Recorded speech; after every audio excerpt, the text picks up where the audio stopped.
In Psalm 51, we enter into the episode of David and his sin and how he sought forgiveness and what happened before and after that took place. During these days, we've been focusing on the Psalms, and we have taught many of them during these past days here on the radio. But I'd like to suggest to you that in a world that can often feel barren and uncertain and lonely, you need to go back to the Psalms and find the roadmap to step into biblical and true flourishing. So we've written this book called 5 Psalms for a Flourishing Life, and it features Psalm 1, Psalm 23, Psalm 46, Psalm 91, and Psalm 103. And it is timeless truth found within these Psalms that can lead you into a life that is connected to God, the one who can transform your wilderness experience and give you peace. I'd love to give you this 236-page hardback book. I'll send it to you when you reciprocate and help us with the cost of Turning Point. Here's how this works. During the month, we select a very special resource, and when you send a gift of any size and ask for it, we send this resource to you to encourage you to say thank you in a tangible way and to add value to your Christian experience.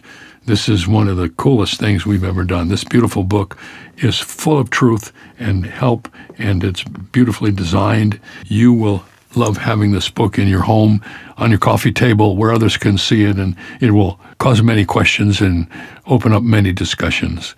I hope you'll give us the chance of sending you this book when you send your gift today. Well, here's part 1 of How Can I Be Truly Forgiven? Her name was Catherine Ann Powers, a 1960s student who was described as armed and very dangerous. Catherine had driven the car in a deadly 1970 bank robbery in Boston, and one of her accomplices had killed a policeman, a hero cop, the father of 9 children. And for 23 years, Catherine Powers hid her past, changing her name, changing cities whenever she felt threatened, deliberately never driving faster than the speed limit, losing contact with her parents and 6 brothers and sisters. And at 44, after 23 years of running, she was consumed by guilt and desperately tired. And after months of therapy, she had come to understand that she suffered from chronic depression. In a prepared statement, she explained that she was ready to face whatever consequences the legal system would impose on her. She took her first steps toward reconciling her past and her present when she met therapist Linda Carroll in May of 1992. She wept at a class that Carroll gave on depression at a local hospital. In subsequent private sessions, Power described her symptoms. Listen carefully. Waves and waves of almost unbearable sadness, each one stronger than the one before. Carroll, who spoke to the Corvallis Gazette-Times, as Power would try to fight back with intense work and exercise and even prayer. But nothing seemed to help. And after many sessions, Carroll says Power realized that her emotional difficulties would never end until she came clean and gave herself up as a fugitive. For 23 years, she fooled the FBI and every law officer in America. She moved from place to place and never got caught. But she couldn't escape the sense of guilt and shame that filled her own heart. And so one day, knowing she would have to spend the next 10 years in prison, she came forward and said, "I did it. I'm the one." And now she confesses to the fact that she is learning to live with openness and truth and no longer experiencing life with a distorted lens. She agrees that even prison is better than the prison she's been living in. We don't know very much about it, and we don't talk about it nearly as much as we should, but guilt is a pretty powerful force. And today I want to tell you about a man who lived in the Old Testament times, who experienced a very similar situation. It didn't take him 23 years to come clean, but for one long year he tried to cover up what he had done, and it ate his lunch.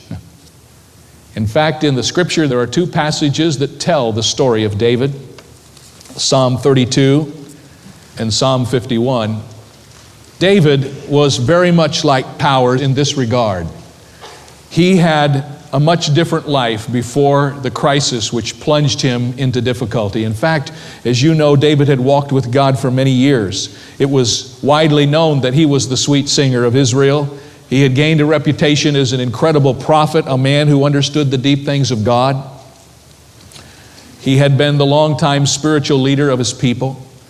And then suddenly, in his midlife, he was plunged into a terrible double sin that almost rendered him useless to himself and to God.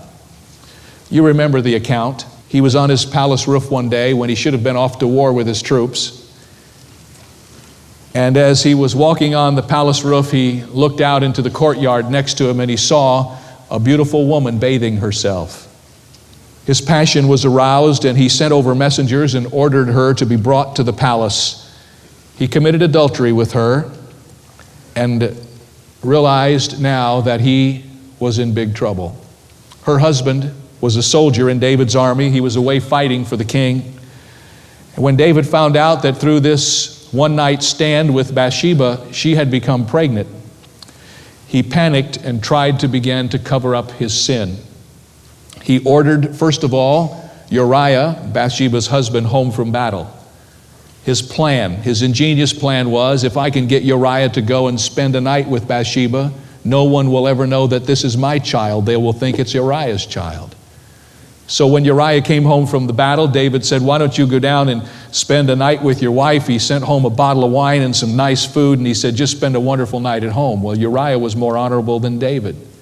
And Uriah said, it isn't good that I should do that.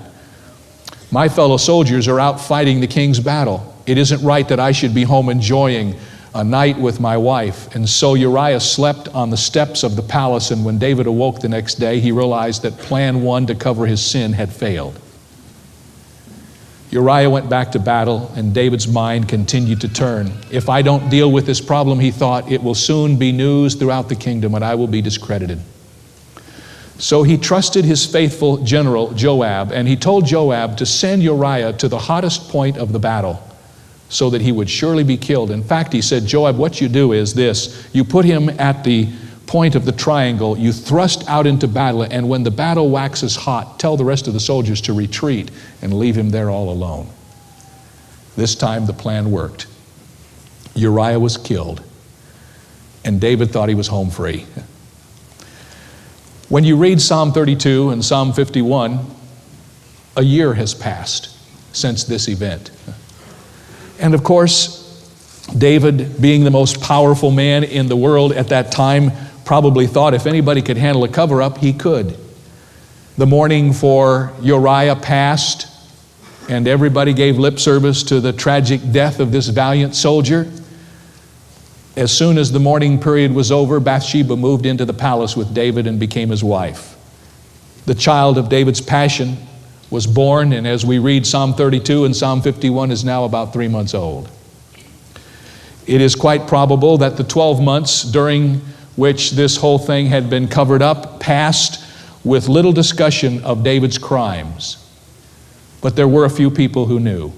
David knew, Bathsheba knew, and Joab, his general, knew. Oh yes, there's one other person who knew. 2 Samuel 11:27 says, the thing that David had done displeased the Lord. So the Lord knew. And what we see happening as we read these Psalms is a very good case study of what you do with guilt and what you do with sin and how you deal with it in your life. First of all, you have to understand that just like Catherine Power, David was going through intense emotional upheaval in his life. There was real conviction in his heart. The history book does not tell us his heart condition during the 12 months that passed, but David himself tells us. For in Psalm 32, he reminds us of what he was experiencing. He speaks of the anguish of his soul. He speaks of his silence. He speaks how troubled he was in verse 3. He talks about how he was caught up in intensity in his own inward spirit. In verses 3 and 4 of Psalm 32, he talks about his suffering. He says his bones waxed old through his roaring all the day long. Physiologically, the guilt had begun to move out into David's being and plague him. Even as Catherine Powers said, waves and waves of depression came one right after the other, and I could hardly stand them. For a year, he tried to live with his bad conscience. But as the story records, something happened during David's period of sickness and sorrow and anguish over what he had done. And that is that the Lord sent somebody to help him. Now, David didn't know at the time this happened that this was help, but indeed it was. For he moved from his period of conviction to a time of confrontation. And the record is in 2 Samuel 12. Let me read it to you. In 2 Samuel 12, we read, beginning at verse 1, "And the Lord sent Nathan to David." Who is Nathan? He's the preacher. He's the prophet. "And he came to David, and he said to him," he's going to tell him a story now. You're the preacher, and God says to you, go confront the most powerful man in the world. How are you going to do this? Well, I kind of get into Nathan a little bit. He says, I'm not going to do this directly. I think I'll tell him a story. So Nathan comes up with a story. It's the right brain, left brain thing, you know. He wants David to really hear this. And this is the story, and watch this. "There were two men in one city, one rich and the other poor. And the rich man had exceedingly many flocks and herds, and the poor man had nothing except one little ewe lamb which he had bought and nourished. And it grew up together with him and with his children. It ate of his own food and drank from its own cup and lay in his bosom, and it was like a daughter to him.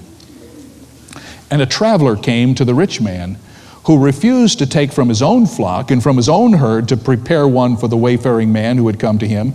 But he took the poor man's lamb and prepared it for the man who had come to him." Do you get the story? Do you need to know who the people are? Who is the little lamb? That's Bathsheba. Who is the poor man? That's Uriah. Who is the man with all that you could offer and have that wouldn't spare his own? That's David. And when David heard the parable, he hadn't put two and two together, and the scripture says that David's anger was greatly aroused against this preacher, and he said to Nathan, "As the Lord lives, the man who has done this thing shall surely die, and he shall restore fourfold for the lamb, because he did this thing and because he had no pity." When David heard this, he was hot. He said, "I've never heard anything that made me so angry. Whoever did this, he will die, and he will give back 4 times what he took." Now picture this. If I'm the preacher, I realize this is where I have to pull the trigger. And I'm nervous.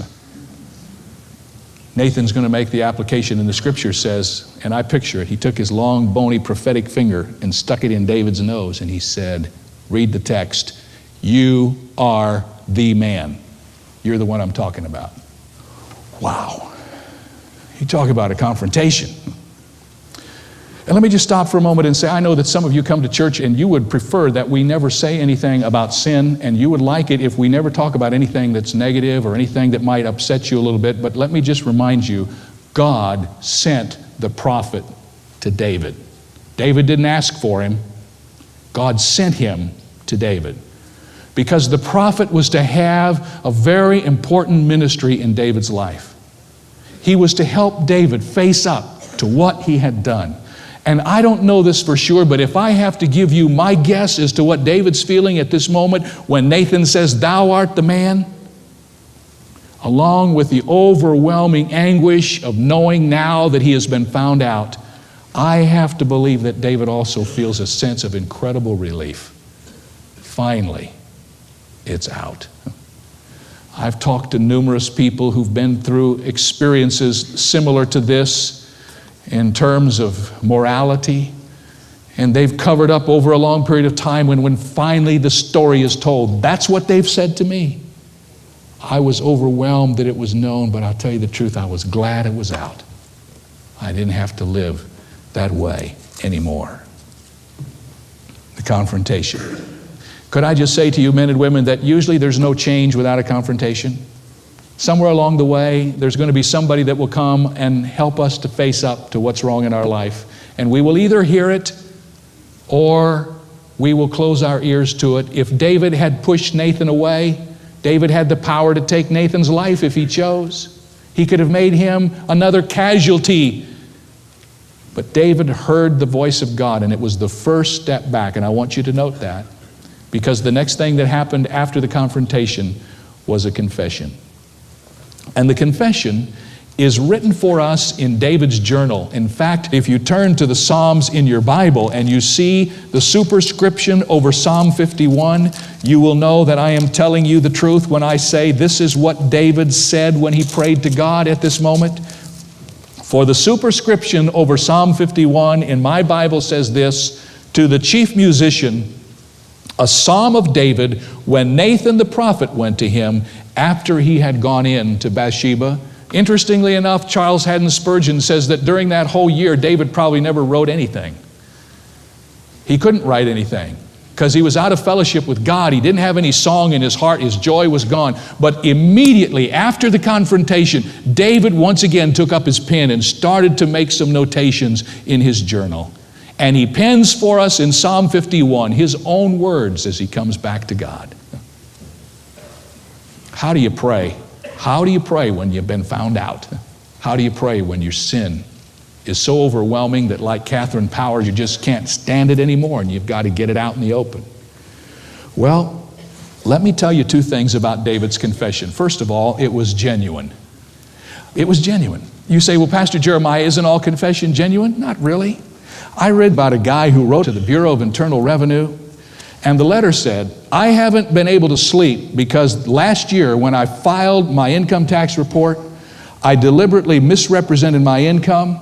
I'm enclosing a check for $150, and if I still can't sleep, I'll send you the rest. Now, that's the way a lot of people confess. Do you know folks like that?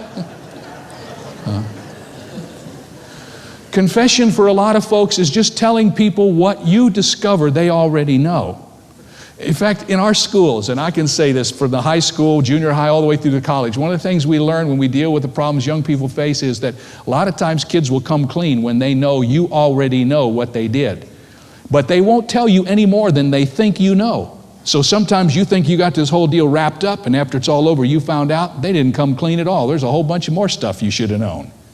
Confession can be dishonest and ungenuine. Did you know that? But I want to tell you something. When David confessed, his confession was genuine. You say, how do you know that? Look into the Bible with me and notice what he said about what he did. Verse 1, he calls it transgression, which is rebellion. Verse 2, he calls it iniquity, which is perversion, distortion, acting unjustly, dealing crookedly. Verse 2, he calls it sin, which means to miss the mark. And verse 4, he calls it evil, which is a vile thing which deserves condemnation. The Hebrew words are much more graphic than our words. What David said was, God, I want to tell you that I know what I did, and what I did was really bad. There was no candy coating of his transgression. If you go back in Psalm 32 and verse 5, you see what David said about this prayer after he had written it. He says, I acknowledged my sin to you, and my iniquity I have not hidden. I said, I will confess my transgression to the Lord, and you forgave the iniquity of my sin. In Psalm 51:17, we're told that the Lord honors a broken and a contrite heart. His confession was genuine. He recognized that what he did was wrong. One of the things that keeps many of us from ever knowing renewed joy and in fellowship with God, knowing what it means to have the burden lifted, is we're always trying to make our sin look better. We're always trying to put it in better terms. We're always trying to couch it in ways so that we don't feel so badly about it. The only way you can ever get any relief from sin is to confess. And you know what the word means? Amalageo in the Greek language means to say the same thing. It's to look at your sin and to say the same thing about it that God would say. To acknowledge you're wrong. You say, well, Pastor Jeremiah, that's so painful and that's so hard. But it's the only way back. It's where you start, through genuine confession. Notice, secondly, it was not only genuine, it was God-centered. David said, against thee, God, and thee only have I sinned. Now, it's not that he does not understand that others have been affected. David hasn't suddenly lost his knowledge of what happened. He knows Bathsheba has been hurt in this, her purity taken away. He knows that Uriah is in the ground, dead because of what happened. He realizes that Joab has been complicated in his own integrity because of what he has done. He knows what's happened to him, but David said, Lord, it's against you and you only that I have sinned. David now sees that ultimately his sin is an insult and an injury to God. It is God's love that has been wounded. It is the God of grace against whom he has sinned. And when a person takes that attitude, that God's forgiveness is reckoned by his grace and his mercy, and that sin is a sin against God, first of all, he has taken a major step on his way back. Unfortunately, our concept of the holiness of God has been so eroded through our easy believism in this day that people almost feel like that's the secondary problem. In fact, let me ask you this question. You do something big time and it involves other people, and I give you the option today. Either confess it to the person you did it to or confess it to God. Which would you take? Easy. Confess it to God. I mean, you can do that in a quiet little prayer and nobody knows. But if you understood who God was, you wouldn't feel that way. You say, what are you talking about? What I'm talking about is we are all into worship, and thank God that we are. I love to worship. But sometimes, if we're not careful, we can get so caught up in the mechanics of worship that we forget who it is that we're worshiping. Who God is. His attributes, his love, his faithfulness, his goodness, his holiness, his righteousness. The worship is secondary to the object of our worship, and David understood that. So when he confessed, he said, Lord, I know that this is basically an offense against you. Well, when he confessed, something great happened. And let me hold out this hope for all of us today. Nothing we have ever done. David, he did the biggies. Adultery, murder, cover up. And yet I want to tell you something. David took the route back. His conviction promoted a confrontation which brought out of him a confession, and now we're going to see the cleansing that takes place in his life. The same intensity of words that David uses to talk about his sin, he now uses to describe the forgiveness. And I want you to notice these as you look at Psalm 51. He says, first of all, that he wants his sin to be blotted out. Then he said, God, I want you to wash away my sin. He sees his sin as a stain upon his soul. He says, God, take your precious blood and just wash all this sin away. And then he says, Lord, I want you to cleanse me, verse 2. And the technical term that he uses in verse 2 is the term for the cleansing of a leper, and it's the term that was used to declare that a leper had been cleansed. He said, God, take away the leprosy of my soul. And then notice down in verse 7, he prays that he would be purged with hyssop. And when he says that, he uses this term. He says, purge me with hyssop and I shall be unsinned. He said, God, unsin me. What a great thought, to be unsinned. To be forgiven means to be unsinned. We'll have more on this incredible subject tomorrow here on Turning Point. I hope you'll join us then as we continue our discussion of how to be truly forgiven. During the month of May, our special resource for the month is the book 5 Psalms for a Flourishing Life. It's a 236-page hardback book that takes you into the detailed exposition of 5 Psalms that will enable you to practice your Christian life in a more wonderful way. It's nourishing to the soul. It's greatly helpful to your walk with the Lord. It's practical, and it's filled with strategies to enable you to be everything you want to be in your relationship with God. It's our way of saying thank you for your investment in this ministry, and I hope you'll give us the opportunity to send it to you. Once again, send your gift and ask for the book. It'll be on its way to you before you know it. See you tomorrow. Thank you for listening. Please join us next time for another message from Dr. Jeremiah.